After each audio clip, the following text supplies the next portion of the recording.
Today, we're talking about financially reinventing yourself. And if you want 2025 to be the best year of your life, you must take control of your finances. But how though? Contrary to what other YouTubers say, you won't get there by starting a side hustle or gambling your way to riches on cryptocurrency. But odds just aren't in your favor. I'm sorry.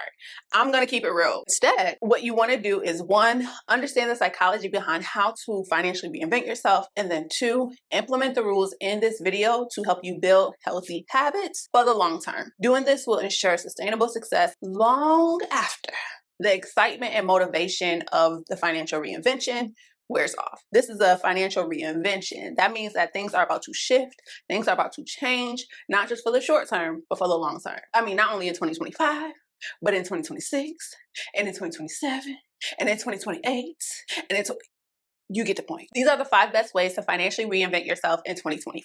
If you implement these rules, I am certain you won't even recognize the person you are today 365 days from now. Like, who is she? Girl, I'm somebody from my past. But hi, I'm Nunu. Shout out ATF. I know these rules work because I've used them to earn 6-figure income and micro-retire at 35. They have been tried and tested and tweaked and tested and tried. My review, 10 out of 10, would definitely recommend. If you're new to Gage Street, lock in with your friend. I'm free and you're important to me. The first rule is the one that is by far the most important and oftentimes the most overlooked. You and I probably have separate yet similar thoughts about money. Thoughts influenced by our family, society, and cultural experiences. If you were to take a step back and think, are your thoughts about money more positive or more negative? A positive thought about money is, I am financially confident. I'm confident in the amount of money I earn and what I do with it, the decisions that I make. I have confidence in them, that they're the best for me and my family. A negative thought about money is, money stresses me out. Put stressed in the comments if money stresses you out. Our thoughts control our actions and behaviors, and that is why it is so vital to our success or failure. What we think, inevitably, we will become. In order to financially reinvent yourself this year, train your brain to reframe your negative thoughts about money into positive ones. But how? Let's examine a common negative thought a lot of people have. Hundreds of millions of people think that their self-worth is valued based on the amount of money they have. Linking your self-worth to the amount of income you make is a mistake. So train your brain to stop using money as a measure of self-worth. Instead, write down a list of 3 to 5 positive traits about yourself that have absolutely nothing to do with your income. Not the car you drive, not the type of house you own, not the clothes on your back, not the jewelry you have, not the career. Nothing to do with income, directly or indirectly. Then recite these positive traits to yourself for 30 days in the mirror or until they become a personal belief. You might say something like, I'm not a great person, a worthy person because I drive a luxury vehicle. I mean, come on. I'm a great person because I'm a good parent. I know this may sound silly, but trust me, it works. This mirror work, as it's called, allows you to consciously reinforce the positive traits about yourself while burning a bridge between the amount of income you have and your self-worth. Now, hear me clearly when I say, I'm not telling you to not care about money, and I'm not telling you to completely disregard the impact of money. As a money nerd, that would be a diabolical behavior. I'm simply encouraging you to put some distance between your self-worth, which is an internal trait, and the amount of money you make, which is external. Think of money from a more logical and reasonable perspective and not necessarily an emotional one. It is a thing that we exchange to buy the things we want and need to survive. Money at its core is a representation of value, just not yours. Got it? Training your brain will ensure long-term success because your thoughts and behaviors about money will begin to drastically improve. Speaking of behaviors, this next rule is one that oftentimes people neglect, but it should actually be one of the very first things we do. Now, our thoughts and behaviors go together like peanut butter and jelly, shrimp and grits, a grill and cheese. If you were to write a list of all of your financial behaviors over the past 30 days, would more go on the good side or the bad side? Here are 3 good financial behaviors. I paid off my credit card this month, balance at 0. I saved more than I spent. I started an investment account for my child. Here are 3 bad financial behaviors. Maxed out my credit card on unnecessary purchases. I went over my eating out budget by $256 this month. I don't need to budget because I can track it all in my head. Mental math. There's a direct connection between the behaviors we achieve and the results we receive. It would be insane to do the same thing over and over and yet expect a different result. In order to financially reinvent yourself this year, block bad behaviors for financial success. But how? First, identify the bad behavior. Are you an impulsive spender? You buy things without thinking, even if you have to make the purchases on credit. Do you rationalize purchases? Giving yourself any and every reason to buy something when you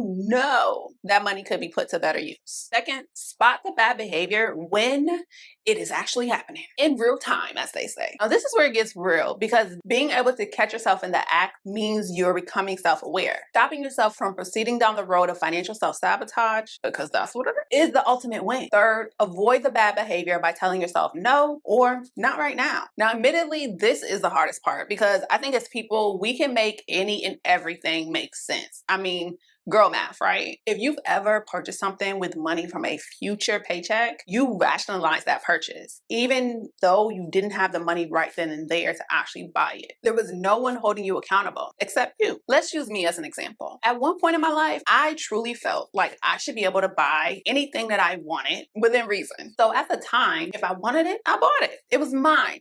Had to have it. However, those thoughts and behaviors left me with a maxed out credit card. No matter how much money you make, you can always spend above your means. Always. It's companies that go bankrupt every day out here. To block this bad behavior of spending frivolously, I created a purchase impulse list. So when I got the urge to buy something throughout the month and knew I needed to be more aware and more conscious of my spending, I wrote it on my purchase impulse list. And at the end of the month, I allocated $500 in my budget to buy as many things on that purchase impulse list as I could possibly afford. And honestly, it felt like Christmas every month. I was like, oh, this is genius. Why did I not think of this before? Doing this encouraged me to practice delayed gratification. It made me super aware of what purchases were important to me. And it also prevented me from maxing out my credit card again after I paid that mofo off. Was it easy? No. But was it worth it? Absolutely. Absolutely. And it was so worth it because now I am very conscious of my spending. I've never really been a big spender. When I was working in corporate America, I got per diem. So in addition to my salary and like bonuses and all that, blah, blah, blah, because I was traveling, I was getting per diem. Listen, I would get an additional couple thousand in my checks for per diem. I mean, I was traveling. So I was like, why not? That's that rationalization. I was rationalizing the purchases when I really should not have. These rules been tried and tested. It eliminated my tendency to buy things without thinking and then just explain away the purchase. And it made me super aware of the behaviors that was actually stunting my financial growth. Blocking bad behaviors will make you super aware of old habits and consciously aware of your financial reality. This next rule is perhaps the one that people flat out avoid. They don't want no parts. And as a money nerd and someone who's a money mentor, I do understand why, because it's difficult. It's a life-changing necessity. Now that your thoughts are positive and your bad behaviors are in the past, you can focus on the numbers. Yay! This is where the accountant in me is like, numbers. But what about them? I'm not going to tell you to start a side hustle or invest in crypto. No. It's deeper than that. And here's why. And maybe this will make it in a video, maybe this won't. But what I've come to understand in my years of experience is that starting a side hustle or bringing on extra sources or what am I trying to say? Things that take away your time is taking away your time.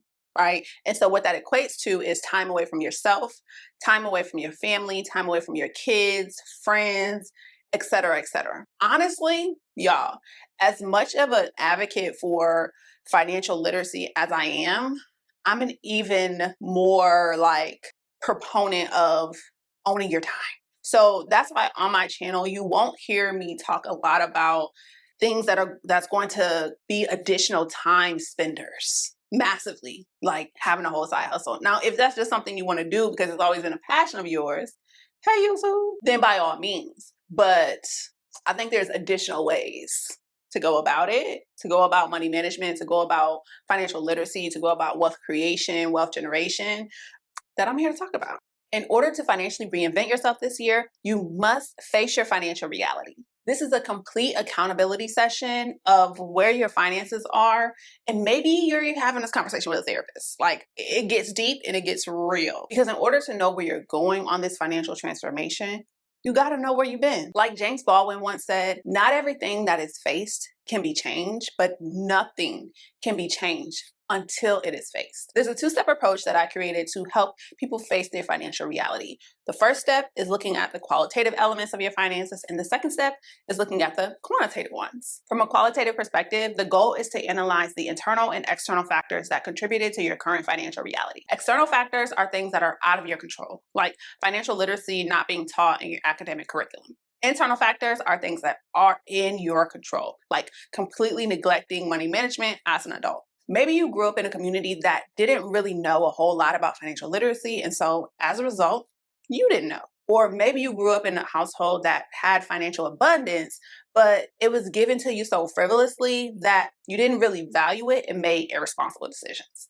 Acknowledge the external factors, but don't spend too much time thinking about them because they're out of your control. Take accountability for the internal factors, but don't dwell on those either or play the shoulda, coulda, woulda. From a quantitative perspective, we're examining the numbers. And honestly, as a money nerd, this is probably my favorite part. Ain't no probably, it is. The key is to take a realistic and thorough look at your income, expenses, savings, debt, investments, retirement, and life insurance, comparing where you are to where you want to be, and then assessing how small or big the gap is between those two financial realities. In looking at your finances, you may ask yourself questions like, how much money do I make?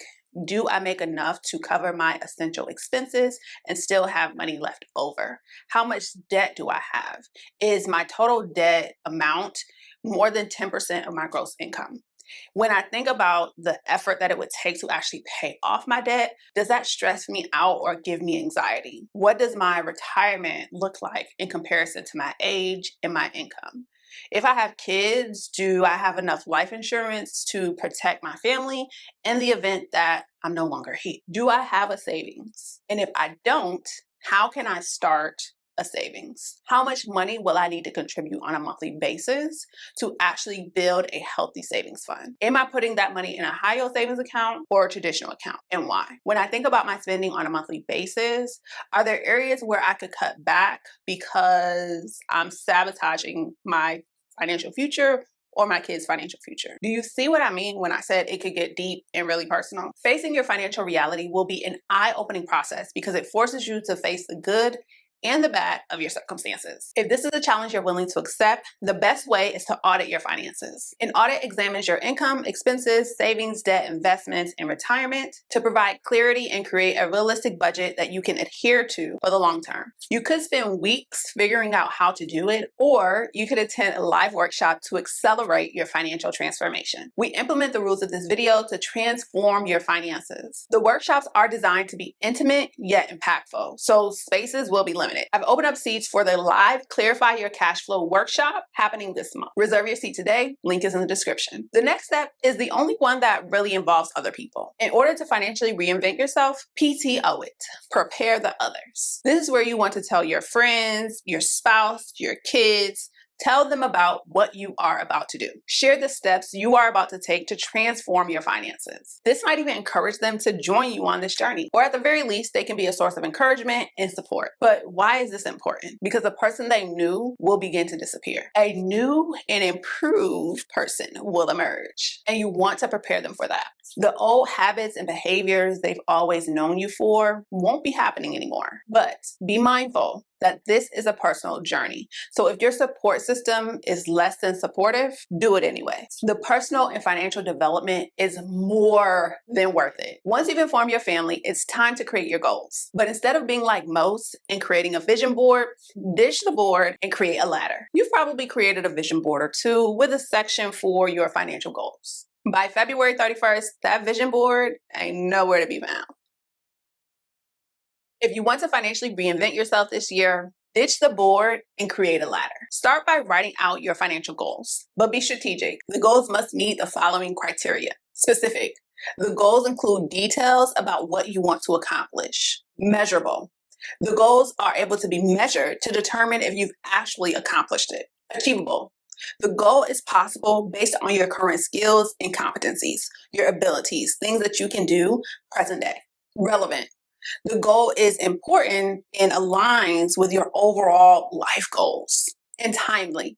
The goal can be accomplished within a specific period of time, being 365 days. In other words, your goals must meet the SMART framework. Now you got your goals, okay? Whether you have 5 goals or 15, the next step is to pick the top 3. Select the 3 most important goals and ditch the rest. Next, prioritize those 3 goals from most to least important. They're no longer just goals that you want to achieve in 2025. These 3 goals have now become financial priorities that you must hit no matter what. That little mindset shift is everything. Lastly, put them on your financial ladder. You can create your own or download mine absolutely free. Link is below the like button. But why a ladder? Well, if you're like most people, you've tried multitasking financial goals a time or two, right? Listen, I'm not pointing any fingers. You've had goals at the start of the year or anytime throughout the year where maybe you wanted to save $5,000. Maybe you wanted to pay off $10,000 in credit card debt. Maybe you want to go on 2 vacations this year and not use a credit card for it, cash it out. Maybe you wanted to buy a new car. Maybe you wanted to save for a down payment on a home. Maybe you wanted to start a new job and get extra income from that. Most people tend to put a lot of financial goals on their vision board. And there's nothing wrong with that, right? Because you're super ambitious and you're going to accomplish it all. I have full faith in you. However, creating a financial ladder forces you to prioritize one goal at a time. And we only got 3. We got the 3 most important, the 3 most significant, the 3 most detrimental to my well-being if I don't hit this year. You put 1 on each step. Now, I don't know about you, but last time I climbed a ladder, I could only do it 1 step at a time. Okay. And so similar to climbing a real ladder, you want to tackle your financial priorities 1 step at a time, 1 priority at a time. And it's not until you've accomplished your first priority where you move on to the second priority, i.e. the second step. Financially reinventing yourself will be the most rewarding, yet the most challenging thing you may ever do in your life. I'm not going to sugarcoat it. It's difficult, but it's impactful. And oftentimes the things that are most life-changing are oftentimes the things that are most difficult because it forces us out of our comfort zone. But I guarantee you will develop clarity and confidence about your finances. That's on a whole nother level. On a whole nother level, speaking from experience. But remember, it will take time. It's all about the reps. The more reps you get in, the more comfortable you will be in actually transforming and reinventing yourself financially. What you need are reps and guidance from someone that has just a little bit more reps than you. And that is what I provide in my live workshops. Reserve your spot using the link in the description to financially reinvent yourself in 2025. Thank you for watching, and I'll see you in the next one. Peace.